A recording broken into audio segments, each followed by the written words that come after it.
The message arrived at exactly 0600 hours. Commander Lee Hyun stood on the bridge of the warship Destiny, staring at the stars beyond the viewport. He had been out here for 3 months patrolling the outer rim of human space. The work was boring but necessary. Pirates and smugglers often tried to cross into protected zones. His second officer, Lieutenant Park Minji, walked up to him with a tablet in her hands. Her face was pale. Her hands shook slightly as she held out the device. "Sir, you need to see this," she said quietly. Hyun took the tablet. The screen showed an official transmission from Earth. It was marked with the seal of the Vrax Empire. Those aliens had occupied Earth for 5 years now. They called it a protection agreement. Everyone knew it was slavery with a different name. He pressed play on the video file. The image showed a public square in Seoul. Thousands of people stood in silence, forced to watch. In the center of the square stood a wooden platform. On that platform was a noose, and beneath that noose stood his mother. Yun's breath stopped. His mother, Jiwoo, wore simple clothes. Her hands were tied behind her back. 2 Vrax soldiers stood on either side of her. Their gray skin looked almost silver under the harsh lights. Their 4 arms made them look like monsters from old stories. A Vrax official stepped forward. He spoke in the clicking language of his people. A translator device made his words understandable to the human crowd. This human has been found guilty of rebellion against the Galactic Council. She spoke words that encouraged others to resist proper authority. She spread lies about the generosity of the Vrax Empire. She poisoned young minds with dangerous ideas of independence. Hyun felt his jaw tighten. His mother was a teacher. She taught history and literature to children. Her crime was simple. She taught them the truth.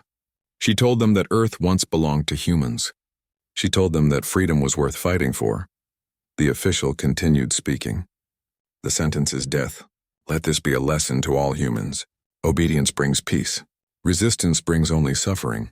His mother looked directly at the camera. Her face was calm. She showed no fear. In that moment, Hyun saw the strength that had raised him. She had always told him to stand up for what was right, even when it was hard. Even when it was dangerous, the Vrax soldier pulled a lever. The floor beneath her feet opened. The noose tightened. And just like that, she was gone. The video ended. Hyun stood perfectly still. The tablet fell from his hands and clattered on the metal floor. Every person on the bridge had stopped working. They all watched their commander. They waited to see what he would do. Minji picked up the tablet. "Sir, I'm so sorry." The transmission came through official channels. "They wanted you to know. They wanted everyone to know." Hyun did not respond. He kept staring at the blank screen where his mother's face had been moments before. His hands slowly curled into fists. His breathing became slow and controlled. He had learned that technique during his training. When emotions threatened to take over, you controlled your breathing. You controlled your body. You stayed in command, but inside something was breaking. Something fundamental was changing. For 15 years, Hyun had served in Earth's defense forces. Before the Vrax came, he had protected human colonies from space pirates. After the occupation began, he had followed orders. The Vrax allowed humans to keep their military, but only under alien supervision. They said it was necessary for protecting trade routes. Hyun had been good at his job. Very good. He won every battle. He saved countless lives. He followed every rule perfectly. The Vrax had even praised him. They called him an example of how humans could serve the Empire successfully. He had swallowed his pride. He had bitten his tongue. He had followed orders from aliens who treated his people like pets. And why? Because he believed in protecting human lives. Because he thought cooperation was better than extinction. Because he hoped that someday things would change peacefully. They had killed his mother for teaching children to hope for that same future. "Sir?" Minji's voice broke through his thoughts. "What are your orders?" Hyun turned to look at her. Then he looked at every member of his crew. 27 men and women. All human. All watching him with the same question in their eyes. "Lieutenant Park, you have command of this vessel," he said calmly. Minji's eyes widened. "Sir? I am resigning my commission effective immediately. You will take this ship back to Ganymede Station. You will report my departure to the proper authorities. You will continue your mission exactly as planned. Commander, you can't just—" "I can and I will." Hyun's voice was ice. "I have served Earth's forces for 15 years. I have followed every order. I have done everything they asked. But I will not wear this uniform another day while my mother's murderers walk free. He began removing his rank insignia. The silver stars came off his collar. The patches came off his shoulders. He dropped them on the command chair. "Sir, where will you go?" asked the weapons officer, a young man named Choi Dabin. Hyun looked at him. "That's no longer your concern, Lieutenant. You're all good soldiers. You should stay that way. Follow the rules. Do your duty. Protect humanity by serving within the system." "And what will you do?" Minji asked softly. Hyun picked up his personal data pad. Inside it was everything he needed. Contacts built over 15 years. Secret codes. Hidden supply caches. Information that the Vraks thought was safely locked away. They had made him a commander. They had given him access to secure systems. They had trusted him to be a good, obedient soldier. They should not have killed his mother. "I'm going to send a message," Hyun said. "The Vraks wanted to show everyone what happens when you resist. They wanted to make an example of my mother. They wanted to scare humans into silence." He walked toward the exit of the bridge. At the doorway, he stopped and looked back at his crew one last time. They're going to get their message, just not the one they wanted. They're going to learn that some lines should never be crossed. They're going to learn that humans don't break as easily as they think. And they're going to learn that when you take everything from someone, you give them nothing left to lose. Minji took a step forward. "Hyun, this is suicide. One man can't fight an empire," he smiled then. It was not a happy smile. It was the smile of a man who had just found his purpose. "Then it's a good thing I'm not just one man. I'm every human who has been beaten down, silenced, and told to accept their place.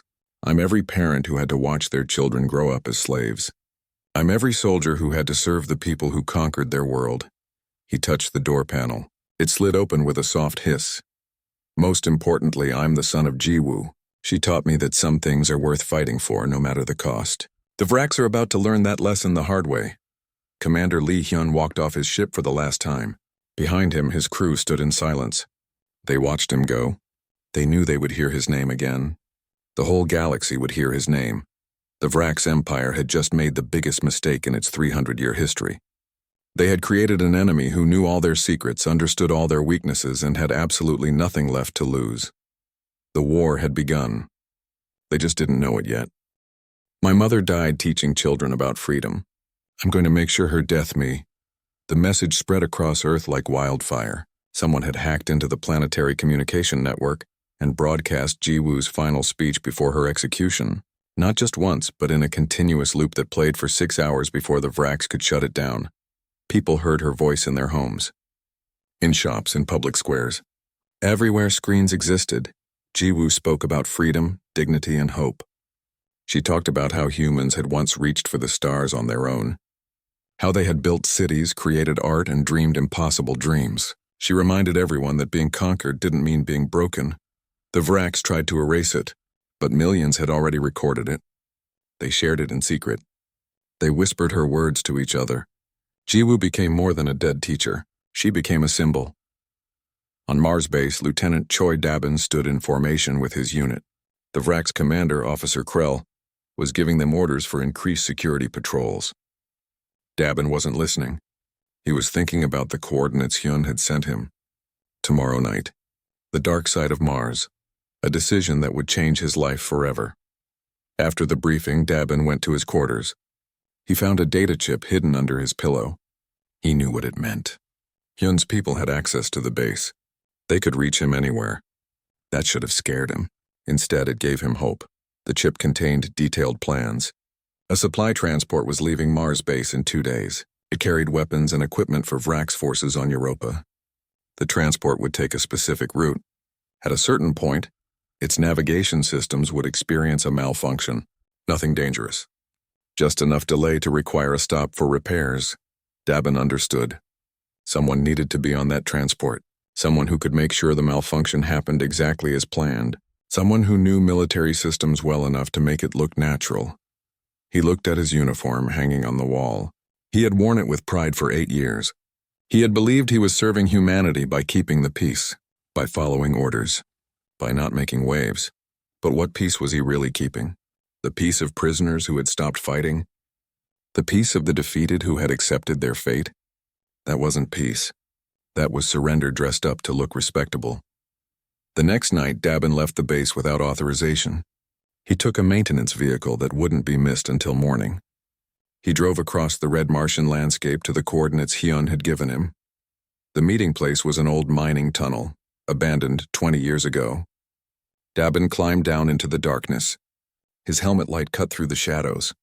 At the bottom, he found 6 people waiting. One of them was Hyun. The former commander looked thinner, harder. His eyes had an intensity that Dabin remembered from combat situations. But there was something else there too, a burning focus that never went away. "You came," Hyun said simply. "You knew I would," Dabin replied. "I hoped. I didn't know." Hyun gestured to the others. "These are people who believe Earth can be free again. Most of them never served in the military. They're just ordinary humans who got tired of bowing to aliens." Dabin looked at each person. A young woman who worked in terraforming, an older man who managed water recycling, a teenager who couldn't have been more than 19, regular people who had decided to become something more. "Why me?" Dabin asked. "Why risk contacting me? I could have reported you." "Because I trained you," Hyun said. "I know how you think, and I know you understand that some things are worth the risk. You're here, aren't you?" Dabin nodded slowly. "What do you need me to do?" "Over the next hour," Hyun explained. The weapons transport, the navigation malfunction, the brief window when the ship would be vulnerable. It seemed impossible. Too many things could go wrong. But as Hyun talked, Dabin began to see how it could work. "What happens after?" Dabin asked. "When the Vraks realize someone helped from inside, you disappear," Hyun said. "You become like me, a ghost. We have places you can hide, new identities. You won't be Lieutenant Choi Dabin anymore. My family will be safer if they don't know where you are. The Vraks will question them. If they honestly have no answers, they'll eventually be left alone." Dabin closed his eyes. This was it, the moment of choice. He could walk away, pretend this meeting never happened, keep his comfortable life and his clean conscience, or he could step into the darkness and become part of something bigger than himself. He thought about Jiwoo's speech, about how she had said that humans who accept oppression are already dead. They just haven't stopped breathing yet. "I'll do it," Dabin said. Hyun smiled. It was the first genuine smile Dabin had seen from him since his mother died. "Welcome to the Resistance." 2 days later, the weapons transport left Mars base. Lieutenant Choi Dabin was on board as a security escort. Nobody questioned it. He had volunteered for the assignment, and officers appreciated volunteers. Halfway to Europa, the navigation system failed. The ship dropped out of faster-than-light travel. The pilot cursed and began running diagnostics. It would take hours to fix. They were stuck in empty space. What the pilot didn't know was that 3 small ships were approaching. Ships with sensor masking technology that made them almost invisible. Ships crewed by humans who had spent weeks planning this raid. The weapons transport was boarded before they could send a distress signal. Dabin had made sure the communication system was offline for maintenance. Another convenient malfunction. The Vraks crew surrendered without a fight. They were soldiers, not warriors. They had expected an easy transport job, not a raid. Hyun's people tied them up, took their weapons, and left them in an escape pod with enough supplies to reach the nearest station. "Why not kill them?" one of the resistance fighters asked. "Because we're not monsters," Hyun said. "We fight to free humanity, not to become the same as our oppressors. These soldiers are just doing their jobs. Let them go home and tell their commanders what happened." The weapons transport was stripped clean. Thousands of rifles, ammunition, explosives, and equipment disappeared into resistance hands. The ship itself was sent drifting toward Jupiter on autopilot, where it would eventually burn up in the atmosphere. Dabin found himself on one of the small ships, traveling to a hidden base on one of Saturn's moons. He was a deserter now, a traitor to some, a freedom fighter to others. There was no going back. Over the next 3 months, similar operations happened across the solar system. Resistance cells that had been isolated and weak began working together. They shared information, resources, and plans. Someone was coordinating them, someone who understood military operations, someone who had inside knowledge of rack systems. On Earth, Hana sat in her apartment staring at 6 screens. Each one showed different data streams, transport schedules, military communications, supply chain logistics. Her job was to find patterns, find vulnerabilities, find opportunities. She sent encrypted messages to her brother twice a day. She never knew where he was. She never asked. But she knew he was using the information she provided. Every successful resistance operation had started with data she had found. The Vraks were getting desperate. They increased security everywhere. They began requiring multiple checkpoints. They started tracking human movements more carefully. But for every measure they implemented, the resistance found a way around it. Captain Park Minji watched it all from her position in the official military. She submitted reports. She ran patrols. She did everything expected of a loyal officer. And she made sure that every report was just a little bit wrong. Every patrol was in exactly the wrong place. Every security recommendation had a flaw that she knew Hyun would exploit. The Vraks praised her dedication. They gave her more responsibility. They trusted her because she had served alongside their enemy and stayed loyal. They never suspected that her loyalty had simply changed direction. General Vex called another council meeting. His skin was almost black with stress. The attacks are getting worse. We've lost 3 supply convoys this month, 2 communication stations, a weapons depot, and yesterday someone freed 500 prisoners from the detention center on Ganymede. Council leader Murr clicked his mandibles in frustration. How is this possible? We have more soldiers, more ships, more resources than these rebels could ever match. They're not fighting us directly, Vex explained. They hit targets when we're not looking. They strike and disappear before we can respond. And worst of all, they're inspiring others. We're seeing resistance activity on worlds that have been peaceful for decades. Other species? Moore's voice rose in alarm. Yes. The Bryn rebels on Kepler 442b attacked one of our installations last week. The Talax on Proxima Centauri b have stopped paying tribute. Even the Quicks, who have been loyal for a century, are questioning our authority. This human resistance is spreading like a disease, Moore stood up. Then we need to send a stronger message. Execute more rebels. Show them what happens when they defy us. We've executed 43 rebels in the last 2 months, Vex said. It's not working.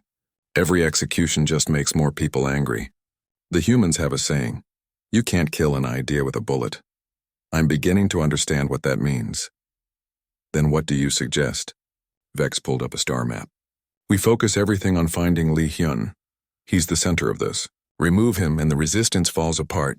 I've dedicated our best intelligence teams to tracking him. 6 months after Jiwoo's execution, the Vraks Empire made their worst decision. Council leader Moore stood before the Galactic Council. His 4 arms spread wide in a gesture of dominance. The human resistance has gone too far, he declared. They have inspired rebellion on 17 worlds. They have cost us millions in lost supplies and delayed shipments. They have made us look weak before the entire galaxy. This ends now. The other council members clicked their mandibles in agreement. The Vraks had ruled for 300 years. They had never faced sustained resistance like this. It was embarrassing. It was expensive. And it was spreading. What do you propose? Asked a council member. We make an example that cannot be ignored, Moore said. We show every rebel on every world what happens when they defy the Empire. We will destroy a major human city. We will kill millions. We will broadcast it across every occupied world. Fear will restore order. There was silence in the council chamber. Even by Vrak standards, this was extreme. They had executed individuals. They had imprisoned thousands. But genocide? That was a line they had never crossed. Which city? Someone asked quietly. Seoul? Mur said. The city where we executed Jiwoo. The city where this all began. We'll complete what we started. We'll erase the place that breeds rebellion. 10 million humans will die and the rest will remember to obey. The vote was taken. It passed. The Vraks authorized orbital bombardment of Seoul for the following week. They would give humans 3 days warning to evacuate. Not out of mercy, but to create maximum panic and chaos. They wanted images of desperate people fleeing their homes. They wanted to show what defiance cost. The announcement was broadcast across all human networks. In 72 hours, Seoul would be destroyed from orbit. Any human remaining in the city would die. This was justice for rebellion. This was the price of supporting terrorists. On Earth, panic erupted. 10 million people lived in Seoul. Even with 3 days, evacuation was nearly impossible. The roads were jammed. The trains were packed. People fought for space on ships leaving the planet. Children were separated from parents. The elderly were left behind. It was chaos. In her apartment in Tokyo, Hana watched the news with tears streaming down her face. Seoul was her home. Her mother had died there. Now the entire city would be erased. All the places Jiwoo had lived, taught, and loved would become dust. She sent an emergency message to her brother. The encryption was sloppy because she was shaking. She didn't care if the Vraks traced it. What did it matter now? They were going to kill millions. What was one more resistance member? The message was simple. They're going to destroy our home. Mom's grave, everything. Can you stop this? In a hidden base on one of Saturn's moons, Hyun received the message. He read it 3 times. His hands were completely steady. His face showed no emotion. But inside, something was calculating, planning, deciding. He called an emergency meeting of his top people. Dabin was there. Minji had arrived secretly the day before. Kim Seojin had come from Mars. Yoon Jisoo. Hana, who had fled Tokyo and made her way to the base. 24 others who had become the core of the resistance. You've all heard the news, Hyun said. The Vraks are going to bomb Seoul. They're going to kill millions of innocent people to make a point. To scare the rest of you into submission. Can we stop them? Dabin asked. The bombardment will come from the flagship Dominion. It's the largest Vraks warship in Earth orbit. It has shields that can resist any weapon we have.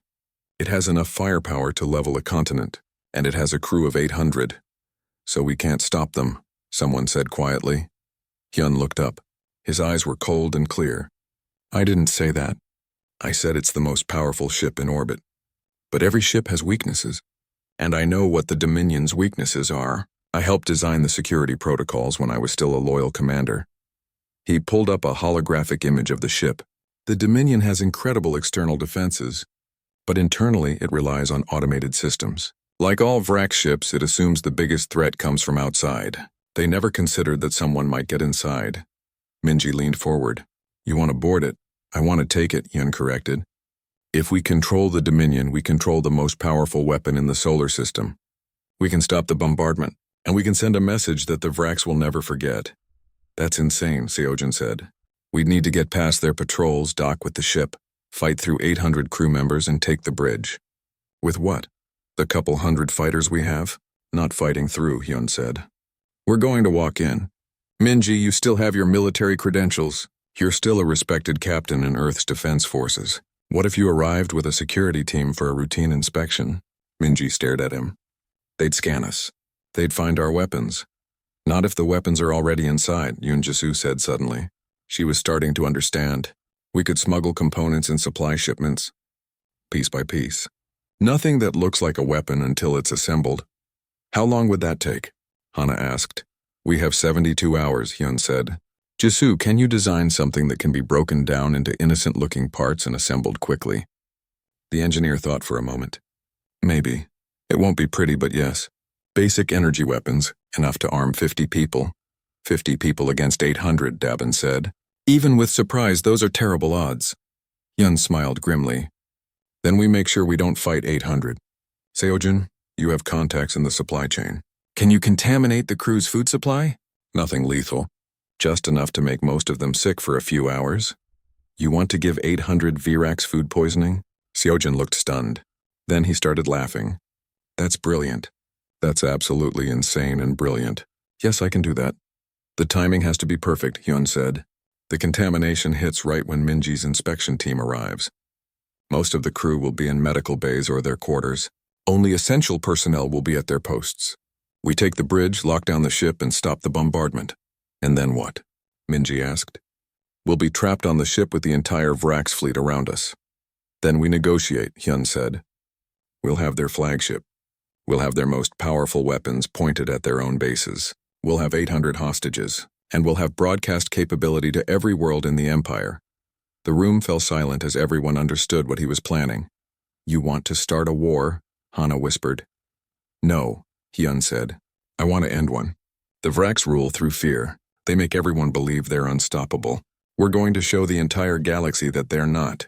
We're going to prove that humans can fight back, and we're going to inspire every oppressed species to do the same. For the next 72 hours, the resistance worked without sleep. Seojin used his contacts to introduce a harmless bacteria into the Dominion's food supply. The bacteria would cause severe digestive problems, but no lasting harm. It would hit roughly 6 hours after consumption. Jisoo designed weapons that could be broken into 20 pieces. Each piece looked like common equipment. A power regulator here, an optical component there, a housing that looked like part of a communication device. Only when assembled did they become weapons. The components were smuggled aboard the Dominion in supply shipments over 2 days. They were hidden in legitimate cargo. Inspectors saw nothing suspicious. Why would they? These were standard parts from approved suppliers. Minji prepared her team. She selected 49 of the best fighters. People who could handle themselves in close combat. People who could stay calm under pressure. People who were willing to die for this mission. She explained the plan 3 times. Everyone had to understand their role perfectly. There would be no second chances. No backup plan. This was everything or nothing. On the day of the bombardment, Minji's ship approached the Dominion. She transmitted her credentials and inspection orders. The orders were genuine. She had filed them through proper channels 3 weeks ago, before anyone knew about Seoul. Just a routine inspection of security protocols. The Dominion's bridge officer approved the docking. Why not? Captain Park Minji was a respected officer. Her loyalty had never been questioned. Her crew looked professional. Everything appeared normal. They docked. Minji and her team boarded. They carried standard equipment for inspections. Nobody searched them. Why would they? These were human officers from Earth's defense forces, not resistance fighters. The team split up, heading to different sections of the ship. They told the Vrax crew they were inspecting multiple systems. The crew was annoyed but compliant. They had bigger concerns. Half the ship was reporting sick, some kind of food contamination. Medical bays were overflowing. In a storage bay, Yoon Jisoo quickly assembled the first weapon from pre-positioned components. It took 90 seconds. She handed it to Dabin, who hid it under his uniform jacket. Then another, and another. Within 15 minutes, all 49 team members were armed. They moved toward the bridge, walking calmly, professionally. Just inspectors doing their job. The bridge of the Dominion had a crew of 30, but half of them were sick. Only 15 Vrax were present, and most of them were focused on monitoring the approaching bombardment time. Minji walked onto the bridge. The Vrax captain, an older officer named Drex, looked up. "Captain Park, I thought you were inspecting the lower decks." "Change of plans," Minji said. She pulled her weapon. 49 guns appeared, and the Vrax Council met an emergency session for 3 straight days. Council leader Mur paced the chamber, his forearms gesturing angrily. General Vex sat in silence, knowing this disaster was partly his failure. The other council members argued in circles, getting nowhere. "We cannot negotiate with terrorists," Mur insisted. "If we withdraw from Earth, every occupied world will demand the same. Our empire will crumble." "The empire is already crumbling," said Council Member Trix.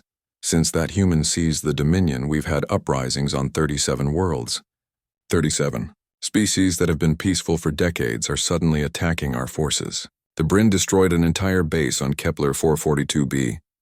The Talax have blockaded their own planet. Even the Quicks are refusing to pay tribute. All because one human stole one ship," another member said bitterly. "No," Vex said quietly. Everyone turned to look at him. "Not because he stole a ship. Because we showed weakness. Because we tried to bomb Seoul and failed. Because a species we thought was beaten proved they could fight back. Lee Hyun didn't create this revolution. We did when we executed his mother." Moore's skin darkened with rage. "So you're saying we should surrender? Give up 300 years of empire because some humans are angry?" "I'm saying we should recognize reality," Vex replied. "Holding Earth costs us more every day. The resistance ties up thousands of soldiers. Every supply convoy needs heavy escort. Every base needs triple security. We're bleeding resources, and now with other species rebelling, we can't afford to fight on 100 fronts at once." "He's right," Trix said. "The mathematics are simple. Earth produces minimal resources for us. Its strategic value is limited, but occupying it costs us dearly. Every soldier stationed there is a soldier we need elsewhere. Every ship guarding Earth is a ship that could be stopping the Bryn or Talax rebellions." Moore looked around the chamber. He saw the truth in their eyes. The Empire was overstretched. The occupation of Earth had been a mistake, but admitting that mistake would mean showing weakness. "If we withdraw," Moore asked carefully, "what guarantee do we have that Lee Hyun won't use the Dominion to attack our other holdings?" We ask him, Vex said. We negotiate. We find out what he really wants. On the Dominion, Hyun sat in the captain's quarters. For 30 days, he had commanded the most powerful warship in the solar system. His people had fortified the ship. They had trained the crew in basic self-defense. They had prepared for a Vrax counterattack that never came. The Vrax fleet surrounded them but maintained a careful distance. Nobody wanted to fire the first shot and risk starting a battle that would destroy the Dominion and kill 800 Vrax crew members. It was a stalemate. But stalemates only lasted so long. Minji entered the quarters. Hyun, we're receiving a transmission from the Vrax Council. They want to negotiate, let me guess. They want us to surrender the ship in exchange for not being executed. Actually, no. They're offering withdrawal from Earth. Complete evacuation of all Vrax forces within 6 months. In exchange, you return the Dominion and end the resistance. Hyun looked at her in surprise. They're actually agreeing to leave? It gets better. The transmission came with encrypted data from Seojun. He's been monitoring communications. The Bryn Talax and Quix rebellions are succeeding. The Vrax are fighting on multiple fronts. They're losing control. They're desperate. Hyun stood and walked to the viewport. Outside, Earth turned slowly, beautiful and blue. His mother had loved that view. She had always said that Earth looked peaceful from space. It was only when you got close that you saw all the problems. What do you think? Minji asked. Should we trust them? Trust? No, but I think they're being honest about their situation. They can't afford to fight everywhere at once, and Earth has become too expensive to hold, so we won. Hyun shook his head slowly. We survived. That's different. Winning would be driving them from the galaxy, but I'll take survival.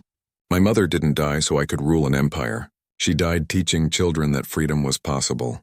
If Earth becomes free because of this, her death meant something. He turned to face Minji. Set up the negotiation. But I have conditions.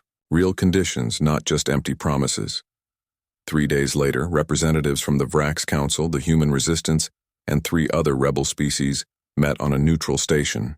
It was the first time anyone had gathered to discuss terms with the Empire as equals rather than subjects. Hyun sat across from Council Leader Mur. Between them was a table and 300 years of resentment. You've cost us dearly, Mur said.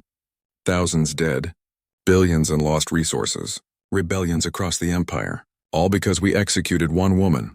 All because you thought you could silence truth by killing the person speaking it, Hyun corrected. My mother taught children to think for themselves. You hanged her for it. That tells me everything about your empire. Mur clicked his mandibles. What do you want? We'll withdraw from Earth. We'll compensate for damages. We'll even return prisoners. What else? I want you to stand trial. The room fell silent. Mur stared at him. Excuse me? You, General Vex, and every council member who voted to bomb Seoul. I want you to stand trial before a galactic court. A real court. With representatives from species you've occupied. You'll answer for your crimes. That's insane. We would never agree to that. Hyun leaned forward. Then we have nothing to discuss. I keep the Dominion. I support every rebellion in your empire. And we fight until one of us collapses. A Bryn representative spoke up. Her name was Kess, and she had led the rebellion on Kepler 442b. The human is right. We don't want just freedom for our worlds. We want justice for what you've done to us, trials, accountability. Proof that you can't commit genocide and walk away unpunished. A Talax elder named Vorin nodded agreement. My people have suffered under your rule for 80 years. You've taken our resources, enslaved our children, and destroyed our culture. Leaving is not enough. You must answer for these crimes. Mur looked around the table. He saw the faces of species he had thought were broken. They weren't broken. They were angry. And they were united. If we agree to trials, Mur said slowly, what guarantee do we have of fair treatment? The same guarantee humans had when you occupied Earth, Hyun said. None. You'll have to trust the process. Just like you told us to trust that occupation was for our own good. The negotiations lasted 3 weeks. In the end, the Vrax agreed to terms that would have been unthinkable 6 months earlier. Complete withdrawal from Earth within 6 months. Withdrawal from 12 other contested worlds within a year. Trials before a new galactic assembly for council members involved in war crimes. Reparations to occupied species. Dissolution of the Empire's military occupation forces. Formation of a new galactic government with equal representation. The trials began 4 months later. Council leader Mur General Vex and 17 other Vrax officials stood before the First Galactic Assembly. Representatives from 40 species sat in judgment. The evidence was overwhelming. Documents, videos, testimony from thousands of victims. The Vrax had committed genocide on 3 worlds. They had enslaved populations on dozens more. They had executed anyone who spoke against them. The trials lasted 6 months. In the end, all 19 defendants were found guilty. The sentence was exile to a prison world, isolated from the rest of the galaxy. They would live out their lives there, cut off from the empire they had ruled. It wasn't death, but it was justice. The person who delivered the final statement to the assembly was not Li Hyun. It was his sister, Hana. She stood before the gathered representatives, wearing simple clothes, looking small and ordinary, but her voice carried across the chamber. 6 months ago, my mother was executed for teaching children to think freely. The Vrax thought that killing her would silence her message. Instead, it spread that message across the galaxy. My mother believed that freedom was the birthright of all sentient beings. She believed that no species had the right to rule another through force. She believed that even in the darkest times, hope could survive. Hana looked directly at the imprisoned Vrax officials. You took my mother from me. You tried to take our freedom. You failed. And now you'll spend the rest of your lives thinking about that failure, thinking about how killing one teacher started the revolution that ended your empire. She turned to address the full assembly. Humanity learned a terrible lesson through this experience.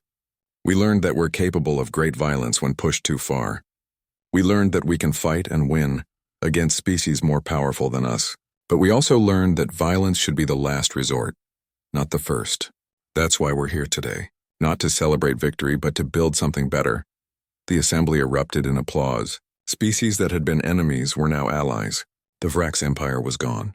In its place was a new government, built on principles of equality and justice. Li Hyun did not attend the trials. After returning the Dominion and ensuring the Vrax kept their promises, he had quietly disappeared. Some said he went back to being a simple soldier. Others claimed he founded a school to train defenders of freedom. Nobody knew for sure. But on the day the last Vrax soldier left Earth, someone left flowers on Jiwoo's grave. The flowers were accompanied by a note in Hyun's handwriting. Your words freed a galaxy, Mom. The rain fell hard on the streets of Seoul. Daesung stood outside the Grand Assembly Hall, watching the water run down the steps. He wore his old military uniform. It still fit, but it felt heavy on his shoulders. 5 years had passed since he left Earth to fight in the Interstellar Defense Corps. 5 years of war, blood, and sleepless nights. Now he was home, and he did not know how to feel about it. Inside the hall, hundreds of people waited. Ambassadors from different planets, government officials, news reporters with cameras. They were all there for the peace ceremony. The war between Earth and the Valtari Empire had ended 3 months ago. Today was supposed to be about friendship and new beginnings. Daesung did not care much about ceremonies. He just wanted to go home to his small apartment and sleep. But the military had called him. They said his presence was required. They said the Valtari king himself wanted to honor the human soldiers who fought bravely. A young officer approached him. Sir, they are ready for you inside. Daesung nodded and followed the officer through the main doors. The hall was massive. Gold decorations covered the walls. Bright lights hung from the ceiling. People stood in neat rows, all dressed in expensive clothes. At the front of the hall, on a raised platform, sat King Theron of the Valtari Empire. The king was tall even while sitting. His skin was pale blue and his eyes glowed like silver coins. He wore robes made of material that seemed to shift colors. 2 guards stood beside him, holding long staffs that hummed with energy. Daesung walked down the center aisle. People turned to watch him. Some whispered to each other. He kept his eyes forward and his back straight. Old habits from the military. When he reached the platform, he stopped and bowed slightly. The king stood up. The room fell silent. Soldier Daesung, King Theron said. His voice was deep and clear. You fought with honor. You saved many lives, both human and Valtari. Today I wish to give you a gift as thanks. Daesung felt uncomfortable. He did not want gifts. He wanted to forget the war. But he could not refuse a king in front of all these people. King Theron raised one hand. The doors at the side of the hall opened. 2 Valtari guards walked in. Between them they led a creature on a thick chain. The creature walked on 4 legs like a wolf, but it was much larger. Its fur was dark gray with streaks of silver. Its eyes were bright and intelligent. As it came closer, Daesung could see that it was not a normal animal. Its body was too muscular, too perfect, and there was something in its eyes that looked almost human. The crowd began to whisper. Some people gasped. Others made sounds of disgust. Daesung heard the word wolfkin repeated several times. The guards brought the creature to the platform and removed the chain. It sat down on its haunches and looked directly at Daesung. "This is Moonshadow," King Theron said. "He is a wolfkin, a hybrid of your Earth wolves and our Valtari genetics. He was created during the war as an experiment. The project was stopped and the wolfkin were scattered. I give him to you now." Daesung stared at the creature. Moonshadow stared back. There was intelligence in those eyes. "Real deep intelligence, Your Majesty," Daesung said carefully. "I do not understand. Why would you give me this creature?" King Theron smiled, but the smile did not reach his eyes. "Because you are a man who values life, and because no one else wants him. Wolfkin are despised by my people. They are seen as abominations. Mistakes, but they are alive and they deserve to exist somewhere." The crowd whispered louder. Daesung could hear the disapproval in their voices. He looked at the other Valtari in the room. They all had expressions of disgust or anger. Even the human officials looked uncomfortable. Then Moonshadow spoke. "Hello, Daesung." The voice was deep and clear. It spoke perfect Korean. The creature's mouth did not move like a human's, but the words were unmistakable. Daesung took a step back. His heart pounded in his chest. The room erupted in noise. People shouted in surprise. Cameras flashed. The guards moved forward, but King Theron waved them away. "Yes," the king said calmly. "They can speak. That is part of what makes them so disturbing to my people. They look like beasts but talk like us. They are neither one thing nor another." Daesung looked at Moonshadow again. The creature had not moved. It sat there patiently, watching him with those intelligent eyes. "Can you really understand me?" Daesung asked. "Yes," Moonshadow replied. "I understand everything. I was made to be smart." "Too smart," they said. "That is why they stopped making us." The crowd grew louder. Officials argued with each other. Some demanded that the king take the creature back. Others said it was an insult to give such a thing to a war hero. King Theron raised his hand and the room fell silent again. "The gift is given. It cannot be taken back. That is our law. Daesung, you may accept or refuse, but if you refuse, the wolfkin will be destroyed. We have no place for them in our empire." Daesung felt anger rise in his chest. This was not a gift. This was a test. Or maybe it was a burden that the king did not want to carry himself. Either way, it was cruel. He looked at Moonshadow one more time. The creature looked back. There was no pleading in its eyes, no begging, just acceptance, as if it already knew what would happen. Daesung had seen enough death in the war. He had watched friends die. He had killed enemies who were just following orders like he was. He was tired of death. "I accept," he said. The room exploded with noise again. King Theron nodded slowly. "Then he is yours. Treat him as you wish. He is property under our law." "He is not property," Daesung said quietly, but only Moonshadow heard him. The ceremony continued, but Daesung barely paid attention. He stood at the side of the room with Moonshadow sitting beside him. People stared at them, some with curiosity, most with disgust. When it was finally over, Daesung walked out of the hall. Moonshadow followed without being told. The rain had stopped. The streets were wet and shining under the lights. "Where do we go now?" Moonshadow asked. Daesung looked at the creature. His life had just become much more complicated. "Home," he said. "We go home." They walked through the streets of Seoul together. A man and a wolf that could speak. People stopped and stared. Some took pictures. Others hurried away. Daesung ignored them all. He did not know what he had gotten himself into. But he knew one thing. He had made a choice. And he would live with it.